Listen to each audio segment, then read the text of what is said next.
কি কি ভুল অ্যাভয়েড করলে আপনার সিভি একটি আইডিয়াল সিভি হয়ে উঠতে পারে সেই বিষয়ে কি আপনার ধারণা আছে?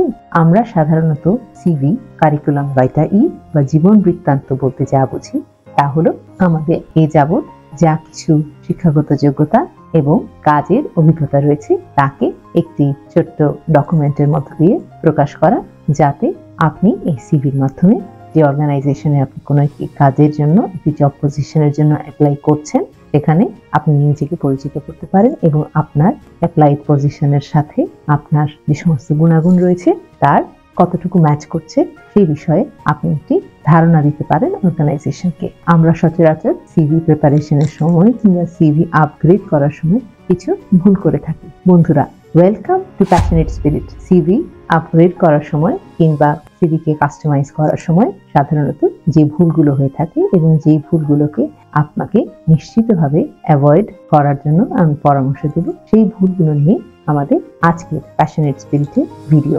বন্ধুরা, আমি আমার এর আগের অনেকগুলো ভিডিওতে সিভিকে কিভাবে কিওয়ার্ডের ব্যবহার করতে হয়, আপনি কিভাবে সিভিকে রিচ করে তুলতে পারেন কিংবা জব পজিশনের যে সমস্ত ক্রাইটেরিয়ার কথা বলা রয়েছে সেই ক্রাইটেরিয়াগুলোর সাথে মিলিয়ে কিভাবে সিভিকে কাস্টমাইজ করতে পারেন সেই বিষয়ে উল্লেখ করেছি।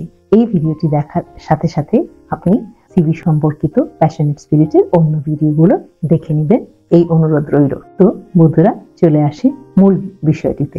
প্রথম যে ভুলটি হয়ে থাকে সেটি হচ্ছে ফরম্যাটিং এর ভুল। সাধারণত দেখা যায় আমরা কোনো একটি টেমপ্লেটের উপর ভিত্তি করেই সিভি গুলো প্রিপেয়ার করে থাকি। তখন এক ধরনের এক্সেল ফরম্যাটের মধ্যে আমরা কাজ করি। খুব মনোযোগ দিয়ে খেয়াল করবেন, যখন আপনি একটি ফরম্যাটের মধ্যে সিভিকে বসাতে চেষ্টা করবেন তখন যেন একটি টেবিলের ভিতরে আরেকটি টেবিল, তার ভিতরে আরেকটি টেবিল কিংবা একটি সেলের মধ্যে অনেকগুলো সেল, অনেকগুলো টেবিল যেন বসানো না হয়। তাহলে যেটি হয় সেটি হচ্ছে যে যিনি সিভি অ্যাসেস করতে যান কিংবা আপনার সিভি থেকে আপনার উল্লেখিত গুণাগুণগুলোকে তাদের যাচাই বাছাই প্রক্রিয়ার মধ্যে ব্যবহার করতে যান, তখন তাদেরকে অনেক বেশি জটিলতার সম্মুখীন হতে হয়। কাজেই ফরম্যাটিং যেন কখনো খুব খারাপ না হয়, বরং আপনি সহজ ফরম্যাটিং এর অপশনটিকে চুজ করতে চেষ্টা করবেন।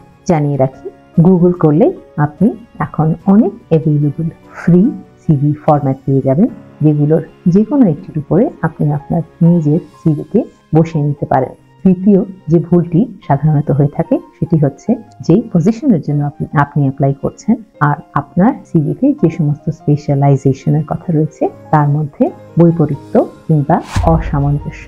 অর্থাৎ আপনি একটি জবের জন্য অ্যাপ্লাই করার সময় আপনার সিভিটি যেমন ছিল হয়তো তেমন ভাবেই সাবমিট করে দিয়েছেন। আপনি অ্যাডভার্টাইজমেন্টের সাথে এবং যে সমস্ত প্রয়োজনীয় ক্রাইটেরিয়া ওই জব পজিশনের জন্য প্রয়োজন ছিল সেখানে আপনি মনোযোগ দেননি কিংবা কোনো কাজ করেননি। এরকম ক্ষেত্রে কিন্তু নিশ্চিতভাবে আপনার সফলতা আপনার হাতে আসবে না। যেটি পরামর্শ সেটি হলো প্রত্যেকটি জব পজিশনের জন্য অত্যন্ত সিনসিয়ারলি এবং সিরিয়াস ভাবে আপনি সেই জব পজিশনে কি কি ক্রাইটেরিয়ার কথা বলা রয়েছে এবং আপনার সিভিতে আপনি সেই ক্রাইটেরিয়াগুলোকে কিভাবে হাইলাইট করেছেন, অবশ্যই বাস্তবতার নিরিখে। আপনি আপনার নিজেকে যদি সেই পজিশনের জন্য যোগ্য মনে করেন তাহলে সেই পয়েন্টগুলোকে হাইলাইট করে সিভিকে কাস্টমাইজ করুন। বৈপরীত্য কিংবা অসামঞ্জস্য আপনাকে কিন্তু কম্পিটিশনে অনেকখানি পিছিয়ে দেবে। এরপরের যে ভুলটি নিয়ে কথা বলবো সেটি হচ্ছে সিভির দৈর্ঘ্য। এখনকার যুগে সাধারণত খুব লম্বা সিভি পপুলার নয়, কারণ হচ্ছে আপনি কত অল্প পরিসরে অল্প জায়গার মধ্যে আপনার সমস্ত যোগ্যতা, অভিজ্ঞতা এবং আপনার স্পেশালাইজেশনকে তুলে ধরতে পারছেন সেটিও আপনার কাজের নৈপুণ্যের একটি অংশ। আপনি যত সুন্দরভাবে, যত অল্প পরিসরের মধ্যে, অল্প জায়গার মধ্যে আপনার নিজেকে সিভিতে প্রকাশ করতে পারবেন, সেখান থেকেই অর্গানাইজার কিংবা এমপ্লয়ার বুঝে নেবে যে আপনি কতটুকু অর্গানাইজড ওয়েতে আপনার কাজ করার জন্য যোগ্যতা রাখেন। কাজে বন্ধুরা, সিভি যেন খুব লম্বা না হয়। সাধারণত একটা 2 পেজের হতে পারে। যদি আপনার অভিজ্ঞতা অনেক দীর্ঘ হয় সেক্ষেত্রে 2 পেজের থেকে বেশি দীর্ঘ সিভির কথা ভাবতে পারেন। মডার্ন কনসেপ্ট বলে যে আপনি যদি একটি মাত্র পেজের মধ্যে অর্থাৎ একটি পৃষ্ঠায় আপনার নিজেকে, নিজের সমস্ত অভিজ্ঞতা এবং যোগ্যতাকে তুলে ধরতে পারেন, তাতে আপনার স্মার্টনেস এবং আপনার কাজের যে নৈপুণ্য সেটি প্রকাশ পাবে। আপনার অর্গানাইজেশনের নৈপুণ্য সেই একই ফরম্যাটের মধ্য দিয়ে প্রকাশ পাবে। চেষ্টা করে দেখতে পারেন কত ছোট পরিসরের মধ্যে আপনি আপনার নিজের গুণাগুণকে প্রকাশ করতে পারেন। স্পেলিং এরর্স খুব খেয়াল করে দেখবেন যে আপনি আপনার সিভিতে নিজের সম্পর্কে যা লিখেছেন তাতে কোনো বানানের ভুল যেন না থাকে। এটি অত্যন্ত দৃষ্টিকটু এবং একেবারেই আপনার যোগ্যতা প্রমাণ করার বিপরীতে কাজ করবে। কারণ এখনকার সময় যেহেতু আপনি টাইপ করে আপনার সিভিটি তৈরি করবেন, টাইপিং এর ক্ষেত্রে যেন কোনো টাইপও বা ভুল না হয়ে যায়, কোনো ধরনের এরর না থেকে যায়, তার জন্য সাবমিশনের আগে আপনি আপনার সিভিটি বারবার করে চেক করবেন।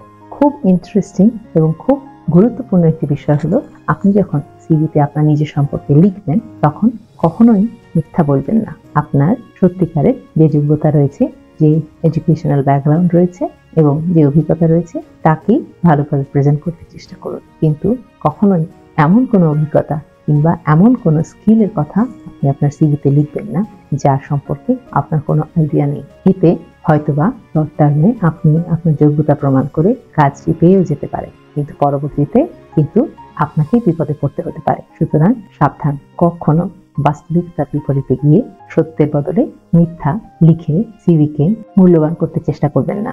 আপনি সিভিতে যা কিছু লিখছেন তার সপক্ষে যেন আপনার কাছে প্রামাণিক দলিলাদি থাকে। অর্থাৎ আপনি যে সমস্ত এডুকেশনাল কোয়ালিফিকেশন, যে সমস্ত ডিগ্রির কথা বলেছেন, যে সমস্ত ইনস্টিটিউটে থেকে আপনি ওই ডিগ্রিগুলো নিয়েছেন তার কথা বলেছেন, সেই প্রত্যেকটি বিষয়ের যেন আপনার কাছে সার্টিফিকেট থাকে। একই সাথে আপনি যে সমস্ত অর্গানাইজেশনে কাজ করেছেন সেই সমস্ত অর্গানাইজেশন থেকে এমপ্লয়মেন্ট সার্টিফিকেট, এবং যদি সেসব অর্গানাইজেশন থেকে বের হয়ে যেয়ে থাকেন তাহলে বের হবার সময় স্যাটিসফ্যাকশন সার্টিফিকেট বা এই ধরনের কোনো একটি সার্টিফিকেট অবশ্যই যেন আপনি সংগ্রহ করেন এবং এটি আপনার সিভির সাথে যে কোনো জব অ্যাপ্লিকেশনের সময় জমা দিতে ভুলবেন না। কারণ আপনার সিভি কতটা সত্যি বলছে তার যৌক্তিক প্রমাণ হিসেবে কিন্তু এই দলিলগুলোই কাজে লাগবে। খুব খেয়াল করে প্রতিটি অ্যানেক্স অথবা এই এভিডেন্সগুলোকে আপনি আপনার সিভির সাথে সংযুক্ত করে তবেই আপনি চাকরির অ্যাপ্লিকেশনের জন্য দরখাস্তটি জমা দিন। অনেক সময় অনেক সিভিতে দেখা যায় যে কিছু গ্যাপ থাকে, যেমন আপনি বলেছেন ধরে নিন 2018 সাল থেকে 2019 সাল পর্যন্ত আপনার সিভিতে কোনো অভিজ্ঞতার কথা বলা নেই। আপনি 18 পর্যন্ত আপনার অভিজ্ঞতা লিখে 19 থেকে আবার শুরু করলেন আপনার পরবর্তী অভিজ্ঞতার বিষয়। এতে যেটি হলো যে এই মাঝখানের 1 বছর সময় আপনি কি করছিলেন সেই বিষয়টি সম্পর্কে আপনার সিভিতে কোনো উল্লেখ নেই।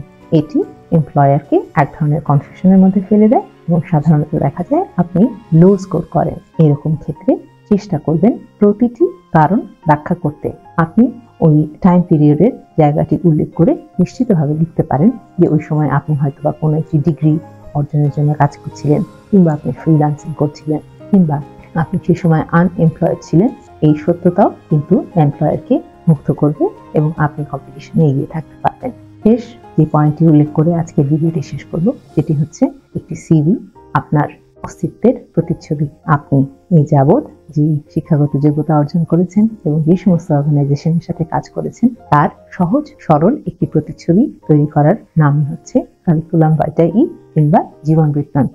এই সিভি তৈরি করার সময় যথেষ্ট সিনসিয়ারিটি এবং সময় দিয়ে এর প্রত্যেকটি আসপেক্টকে দেখুন এবং যেই পজিশনের জন্য অ্যাপ্লাই করতে যাচ্ছে সেই পজিশনের সাথে নিশ্চিতভাবে আপনার নিজের যে সমস্ত বক্তব্য রয়েছে সেই বক্তব্যগুলো কতটুকু খাপ খায় সেটি এমপ্লয়ারের দৃষ্টিতে দেখতে চেষ্টা করুন। তবেই আপনার সিভিটি একটি রিচ সিভি হয়ে দাঁড়াবে এবং এটি একটি মিনিং সিভির মতো আপনার জন্য কাজ করবে। আপনি প্রতিযোগিতায় অনেকখানি এগিয়ে থাকবেন। বন্ধুরা, খুব লক্ষ্য করে এই প্রত্যেকটি পয়েন্ট নোট করে নিন এবং আমি অনুরোধ করব যে প্যাশনের স্পিরিটের সিভি কাস্টমাইজেশনের যে ভিডিওগুলো রয়েছে সেই ভিডিওগুলো বারবার করে দেখুন এবং আপনার সিভিকে আরো এনরিচ করে তুলতে চেষ্টা করুন। আজ এই পর্যন্তই, দেখা হবে পরের ভিডিওতে। ভালো থাকবেন বন্ধুরা। Be positive, be passionate. By.